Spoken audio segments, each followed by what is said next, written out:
যারা চিন্তা করে দেশকে নিয়ে তাদেরকে এগিয়ে আসা প্রয়োজন। সেই ধারাবাহিকতায় মধুখালী, বোয়ালমারী ও আলফাডাঙ্গা উপজেলা সমন্বয়ে গঠিত ফরিদপুর ১ আসনে স্বতন্ত্র প্রার্থী হিসেবে প্রতিদ্বন্দ্বিতা করার প্রত্যয় ব্যক্ত করেছেন রাজ্জাক জুট মিলস লিমিটেড এর স্বত্বাধিকারী, উদ্যোক্তা ও ব্যবসায়ী মোহাম্মদ আবুল বাশার খান।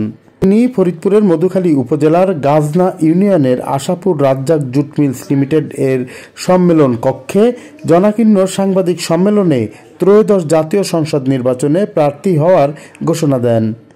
এ সময় তিনি বলেন, একজন উদ্যোক্তা ও ব্যবসায়ী হিসেবে এরই মধ্যে হাজারো মানুষের কর্মসংস্থানের সুযোগ সৃষ্টি করেছি।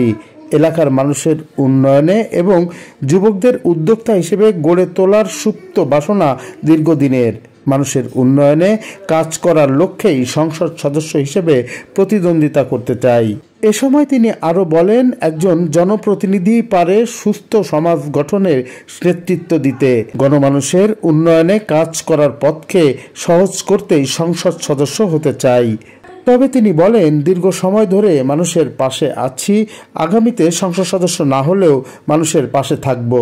সাংবাদিক সম্মেলনে ফরিদপুর জেলা শহর ছাড়াও আলফাডাঙ্গা, বোয়ালমারী এবং মধুখালী উপজেলার সংবাদকর্মীরা উপস্থিত ছিলেন। ফরিদপুর ১ আসন থেকে মধুখালী, বোয়ালমারী এবং আলফাডাঙ্গার জনগণের প্রতিনিধি হিসাবে, স্বতন্ত্র প্রার্থী হিসাবে আমি এখানে নির্বাচন করার জন্য এবং প্রতিদ্বন্দ্বিতা করার জন্য ইচ্ছা প্রকাশ করছি। আপনারা জানেন যে আসন্ন এই নির্বাচনে বিগত সরকারের একটি পতনের পরে নতুন একটি অন্তর্বর্তীকালীন সরকার এসেছে, যাদের ইচ্ছা এদেশে একটা ন্যায্য প্রতিষ্ঠার লক্ষ্যে একটি সুন্দর এবং সুষ্ঠু নির্বাচন আমাদেরকে দিবেন। সেই ধারাবাহিকতায় এদেশে একটি সুন্দর রাজনৈতিক মুখ, রাজনৈতিক আদর্শ এদেশে ফিরে আসবে।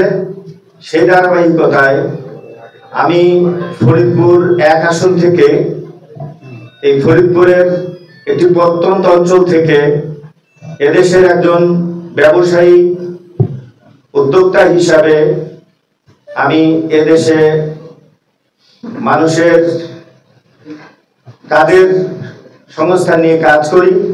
আমার ইচ্ছা এদেশে যাতে সুন্দর সংসদে সুন্দর পরিবেশ গড়ে ওঠে, সুন্দর ন্যায্যতা প্রতিষ্ঠিত হয়, হক প্রতিষ্ঠিত হয়, যাতে কোনো এদেশে অন্যায় অরাজকতা না চলে। আমি চিন্তা করেছি যে আমাদের মতো ব্যক্তিগুলো যারা চিন্তা করে দেশকে নিয়ে, তাদেরকে এগিয়ে আসা প্রয়োজন। সেই ধারাবাহিকতায় আমার আজকের এই উদ্যোগ। আমি ফরিদপুর ১ আসনে স্বতন্ত্র প্রার্থী হিসাবে ইচ্ছা প্রকাশ করছি।